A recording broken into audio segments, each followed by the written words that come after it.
This is an oral history interview conducted for the Witness to War Serving a Nation project at Nauset Regional High School on Cape Cod, Massachusetts. For the sake of this interview, please state your full name and community in which you now reside. My name is Colleen Phelan, and I'm from Harwich, Massachusetts.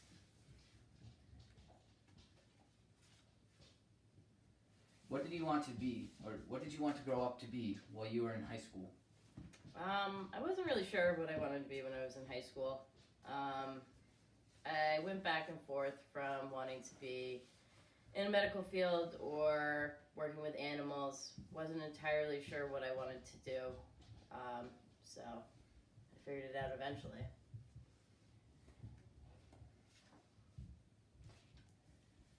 What aspects of your childhood contributed to your desire to fight in the war? I wanted a challenge in my life. I wanted to see basically what I could do with my life.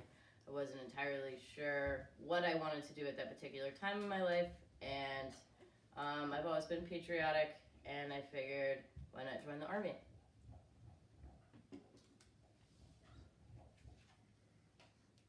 When you were a kid, what close family members were in the military? My grandfather was in the military. He served in World War II.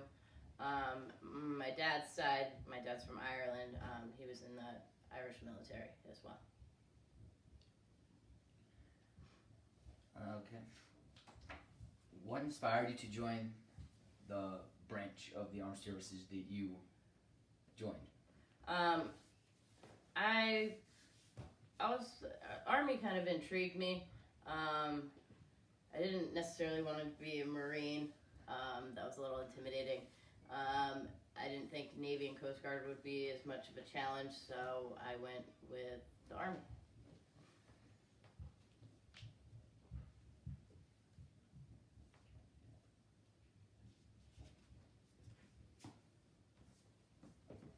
All right. Were you drafted or did you enlist? I enlisted as I actually did a delayed entry program, which was about 6 months. Doesn't count towards your original enlistment, but you basically sign and they tell you that you're going to join the Army on this specific date. So I joined voluntarily for regular Army, which was active duty.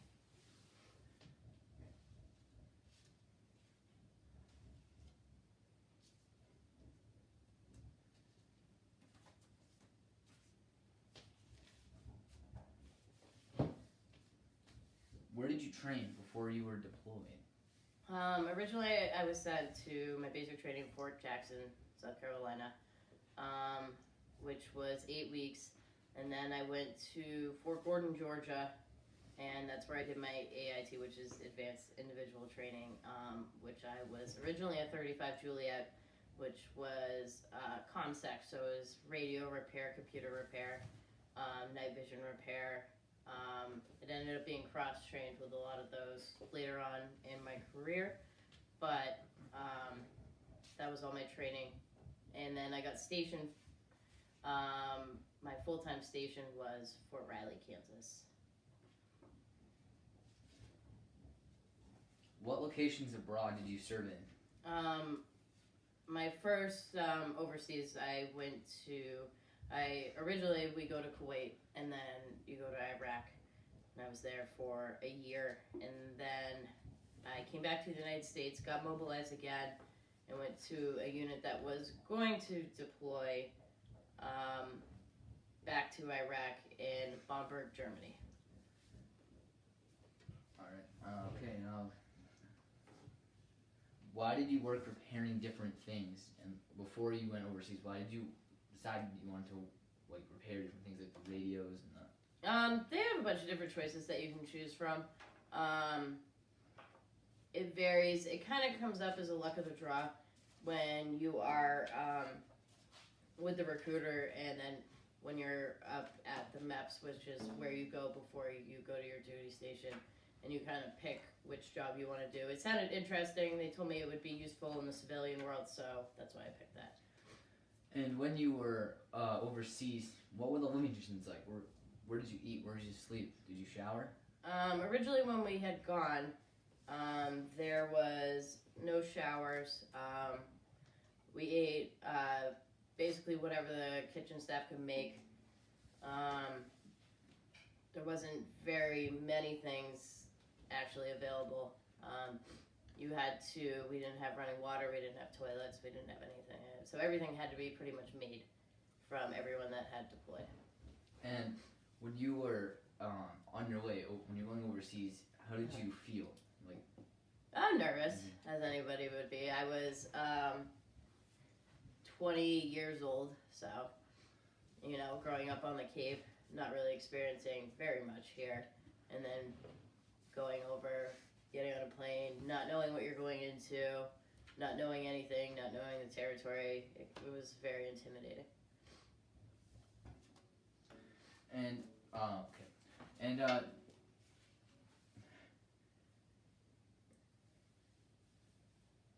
was that your only deployment overseas, or did you go to different places?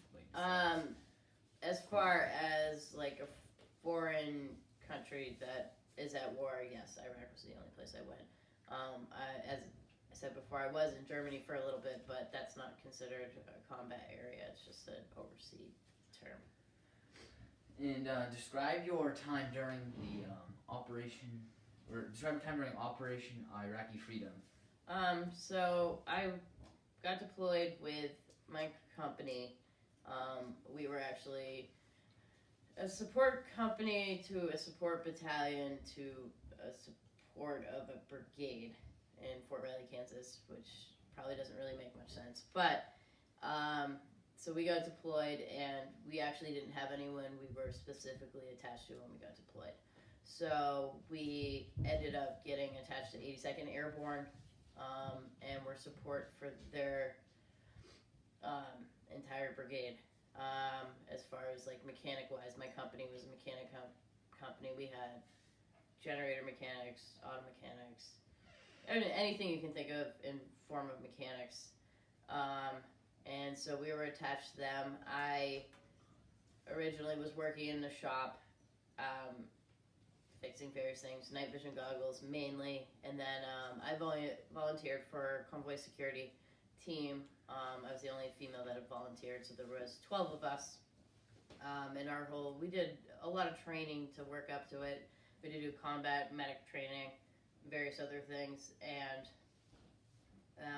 then we became a security team. I originally was in one of the lead vehicles, which is called the scout vehicle, and that vehicle goes out to look for IEDs, suspicious stuff, to protect any of the convoys going back and forth, obviously, and then the other vehicles are throughout the convoy. And then we were coming back from a long one from Kuwait, and funny enough, I'm Irish, and it was St. Patrick's Day, and we had hit a roadside bomb. My gunner, he got hit by a lot of shrapnel. Our vehicle got hit by a lot of shrapnel. Somehow I became unscathed at all. Nothing happened to me. I drove out of the kill zone, and I did medical attention to him, and then he was flown by helicopter out of there. And then my company commander, was funny enough, she was actually from Bourne, Massachusetts, which is how that happened, I don't know. Two people, because most people don't actually, while I was in the military, most people didn't even know where Cape Cod was. They only know Boston, and they think we all have the same accent.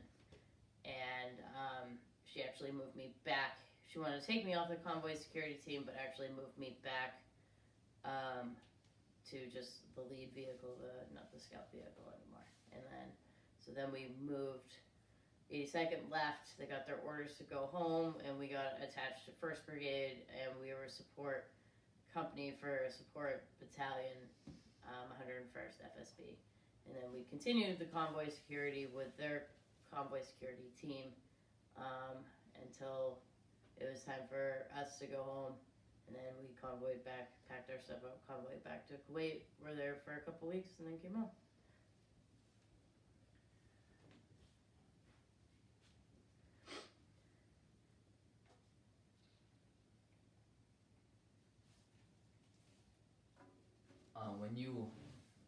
before you went over and were in the convoys, was there any special training that they put you through, like to get ready for the? We just did. It was like the person that was going to be the lead person in the convoy security team did some vigorous training while we were in the desert, like the medical stuff and then various other things we had to do, all different things. A lot of night vision training and driving, night vision goggles, and weapons training, obviously, all different kinds. Tactical driving, but nothing too crazy. And when you were doing your convoy details, what's your opinions on the people that you served with? The people that you served with when you were over. Like the foreign people, or your fellow military people. Like the people I worked with. Yes. I still love all of them dearly. You know, those are the people that are gonna have your back 100%. You can't find that very often. We all grew up with friends who we love dearly, but when it comes to come to shove, and somebody actually having your back and risking their life for your life is way more admirable, and camaraderie is amazing. And I would put my life in any of their hands still to this day. What was the most thrilling moment of your service? Varies. Maybe my last day of service. I shouldn't really say that, but I mean, it's exciting to get out and come back to normal life, but it's also very hard adjusting to normal life. It can be very difficult to adjust back here, but I guess maybe there's multiple parts of it. Each adventure that you go on is exciting. Like going to basic training, you've got a million people yelling at you and you have no idea what you just did. And then you graduate basic training, that's a huge accomplishment. And then you go to school, and that's a whole nother. So I guess you can't really pinpoint one event out of the entire time I served. It's just multiples.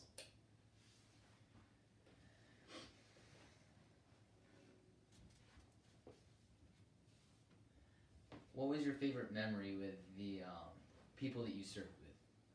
I don't know. It's kind of hard to put a finger on that one. There's a lot of really good memories. I mean, there's bad ones, but there's good ones. It's just getting to know people from different backgrounds.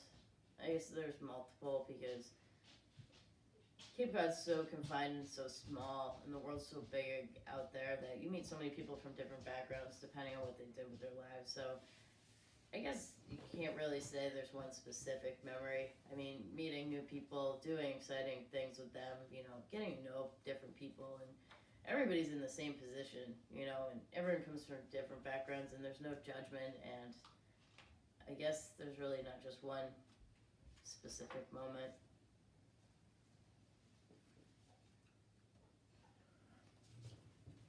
Who were your closest friends when you were serving? Definitely my convoy security team. My sergeant of my squad, my original platoon. And then some of the other guys in my platoon. From my first company I was at, my second company. Probably my barracks roommate and a few other people that were in my squad in that company as well. Everyone comes across you at different points, so you meet actually a lot of amazing people.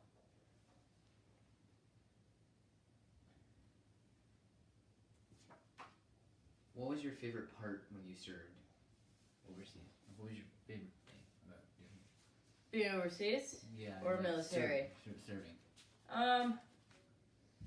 I guess it's the overseas is, there's a lot of bad aspects of it, but you do feel like you're actually changing some things and helping, For every person that does hate you, there are some people over there that really do appreciate what we're doing. We did, for example, I was near Ramadi, and we went and with a few people, and there was a school that had gotten blown up, and the kids had nowhere to go to school, so there was like month-long project where we go back and forth to protect the people that were rebuilding the school, you know, and all the little kids will come up to you and, you know, some of them have never even seen a pencil before, you know, things like that we take for granted that, you know, we throw away if they break, was probably one of my favorite moments over there. What about your least favorite moment over there? There's a few. Probably, I don't really necessarily want to mention those, but they're sad, you know, and no one really likes to talk about that stuff that much, unfortunately. What was it like being a female in the military? Did you have to dress differently? Did you have to, when you were in Iraq? No. We, like, their whole motto is we're all the same color, no matter what your skin color is, gender, everything else. I had to wear a lot of hair gel, because my hair was long, so they want it back and clean and put away. So I definitely had to wear a lot of hair gel.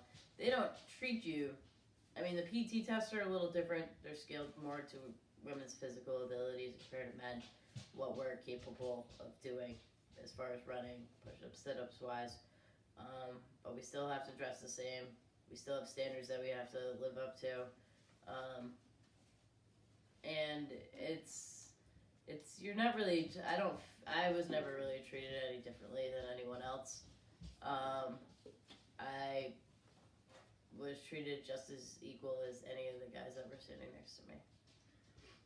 And what was your military life like? On like a regular life or day-to-day basis, or so like when I wasn't deployed, you know, our day consisted of PT in the morning, 0630, formation. We did PT, go back, you shower, you change, go to your, so it's like a regular job. So 09 we have another formation. That's with the whole company, and they dismiss you. You go do your job. Then we have lunch, and then after lunch they have another formation. Make sure everyone's back. Accountability is like very huge, and the reason that accountability is because you think about it, when you're not in a regular life, accountability is huge. You know, because you need to know where everybody is. Because somebody's missing, that's an important thing. So that's why they stress accountability, as annoying as it was sometimes, because you feel like you've got to check in like every however many hours. And then at the end of the day, we'd be dismissed for the day, and you go about and you change out of your clothes and you go do whatever you want to do like a normal person. Weekends, you know, depending on training or whatever, weekends were yourself. So it was like basically a Monday through Friday job, but you wear different clothes and you're asked at different things. And if training was involved, obviously it's not Monday through Friday. Did anybody not ever check in when you were there? Oh yeah. And then they get in a lot of trouble too, depending on who it was and how many times they've violated whatever they've violated, depending on how much trouble they would actually get into. And I imagine your day-to-day overseas was really different as well. Yeah, it was similar but different. You know, I did the convoys thing, so you know I didn't do formations, but we did still do PT. We did still have to check in with people. You know, there's always somebody that you have to check in with to let them know where you are at all times, especially there. But yeah, it was different. It's not as regulated. I mean, you can't go to the mall after work, or you can't go out to dinner over there. You know, but you can. You can go to the dining facility, but that's, you know, you never take those clothes off, basically. How was the dining facility? How was the food? Was it? At first, absolutely terrible. Probably still terrible later on, but we had been eating so terribly. Like, we had MREs for the most part at the beginning till they could build a kitchen facility, and then once they built that, then they made T-Rats, which is literally you have green eggs, because it's just powdered eggs and they add water. And then it got better, because as they as we evolved more where we were, they added more things. They added a better kitchen, food got better. Probably wasn't that great, but you get used to it. And as things change, things seem better. So, yeah. So when you were there, the facilities kept getting like upgraded, and they kept adding. Yeah. more? So we ended up like by the time I left, we ended up with like these trailers basically that had showers, hot, like bigger generators. Because we come with generators, like actual showers, like with running water and everything else that wouldn't run out of water. Would get cold though. You only could take, your showers are limited to 6 minutes, so. Which you'd be surprised how fast you can wash your hair in the rest of you in 6 minutes. Before it got cold or like originally ran out of water. I mean, people would come out and they'd still have shampoo in their head, so everyone started to learn how to shower really fast. But yeah, things evolved. Started getting food more often, and it changed up the menu a little bit. So we actually ended up with like pizza at like the end, like little tiny pizzas, but they weren't the greatest. But probably tastes like cardboard, but it was good there.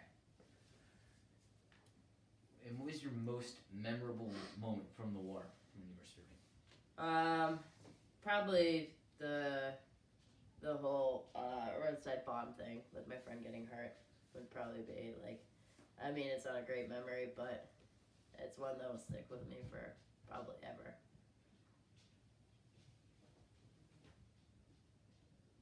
And it just happened like out of the blue. You just like drove right over the bomb. Or... No, it was on the side behind a guardrail. I couldn't see it. Oh, so it was like on the back of a guardrail. Yeah, it was like right behind the guardrail, so it blew up the guardrail, and there was a guy they thought they saw up in the it was a cell phone bomb, because they found components of a cell phone, and all they had to do was call the number. Boom. Yeah.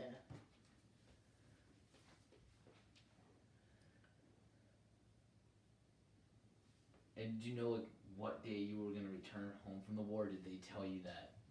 No, we have no orders. We don't find out till right before we leave. They give you a tentative year's date, but there's no guarantees. Sometimes you get extended, sometimes you don't. Sometimes you leave earlier than you're supposed to. So we found out we were going home like not even, I don't even think we had 30 days to pack everything up, and then we had to head out. But of course everyone's happy packing up because you're going home, and then we were in Kuwait for a few weeks.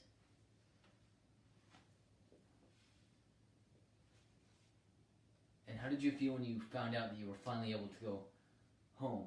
Pretty psyched. You're not going home right yet, but but you get so used to that life over there that coming back home seems kind of weird in a way. And it is weird when you get back home because you've been situated in a certain frame of mind, that you just mindset, like you don't know how to change out of that mindset for a while because everything's just routine. It's the same stuff every day.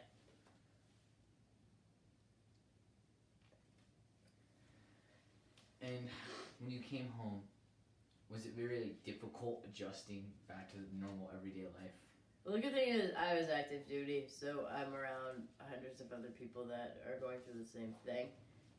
But it is like going out in a civilian world, driving your own car, not carrying around an M16 anymore, not wearing your vest, not wearing the clothes all the time. Going into public places is weird because you're taught to be always watching what everyone's doing as opposed to being able to relax in like a mall environment, for instance, or a restaurant. You're always looking for exits. You're always looking for suspicious people, so it was very different. I don't think anyone fully comes back to being normal the way they were before, because you're always going to have some form of that in the back of your mind. What people are you still in contact with from the war? Quite a few. Quite a few people that that were on my convoy security team, and then like one of my sergeants in my squad, I still talk to her on a regular basis. I actually just talked to her the other day, so we stay in touch. Originally, I had actually deleted Facebook. It was way easier to keep in touch with everyone when I did have Facebook, because you could just see what everybody's doing. But I try to as best I can. You know, we all live all over the place, so, and some are still serving and some are, so it can be difficult because some still deploy and some move on. Some people don't want anything to do with anyone anymore. So, was there support for you when you came home from the war after seeing things? Yeah, the VA's not bad. I mean, they probably do a little better with it, but they do the. I mean, a lot of people here. Our VA on the Cape isn't bad. Providence and Brockton, they're not terrible. They're pretty good with a lot of younger soldiers. I know a lot of like the older Vietnam vets, they weren't taken care of very well. Korean War, World War II, but they're pretty attentive. They have a little outpatient clinic in Hyannis that's great. It's like going to your regular primary care doctor, and they're always there for you. So. And who is the most impressive person you knew while you were serving, or you saw? Most impressive person? Huh. I don't think I've ever thought of that. We actually met a group of Special Forces guys, which, yeah, they're pretty badass dudes. They do a lot of crazy stuff. And, you know, they'll go away and they'll be told that's their target, and they go, and yeah, it was a group of those guys that were pretty awesome.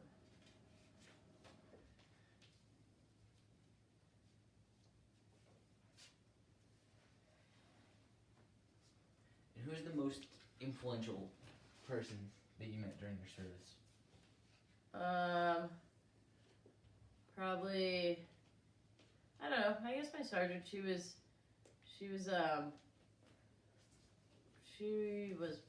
pretty positive aspect of my life. You know, she had served originally, got out for a few years, went back in.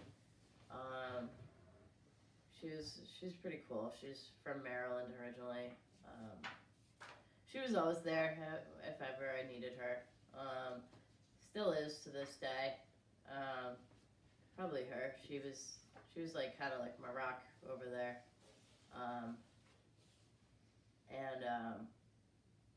I mean, there's a lot of people that influence you, but she's probably the one that I talk to the most still, so I guess it would be her.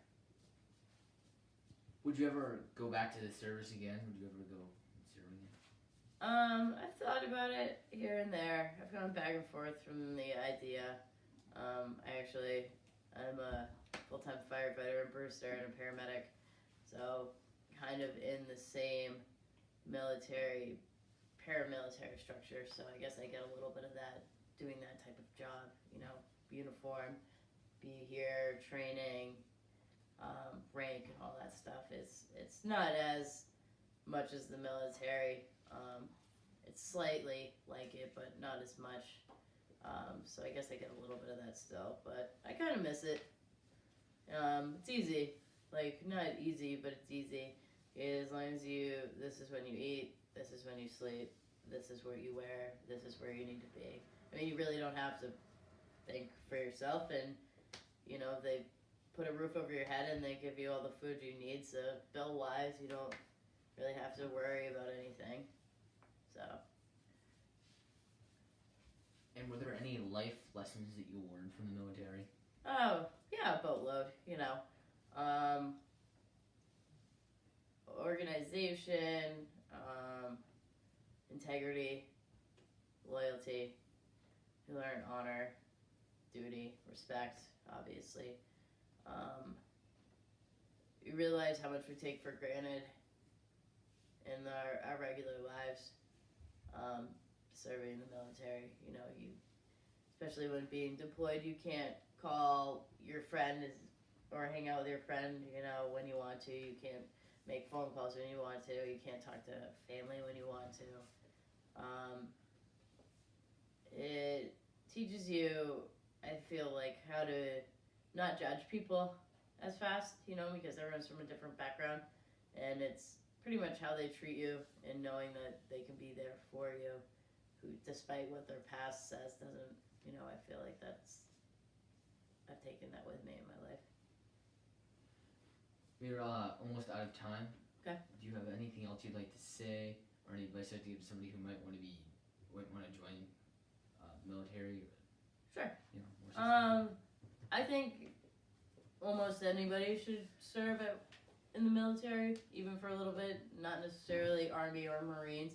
I feel like it teaches everyone valuable lessons. There's a lot to learn from it. It also does great things like give you money for school. It can teach you all sorts of things. You meet so many great people from so many amazing places and so many different backgrounds, and you'll cherish those people forever. And if you're ever like people that feel lost, like I kind of felt lost, I didn't know what I wanted to do with my life. It was perfect timing, and it taught me a lot of things. I saw a lot of things. It takes you places that you've never been before. So I feel like it does no harm by serving.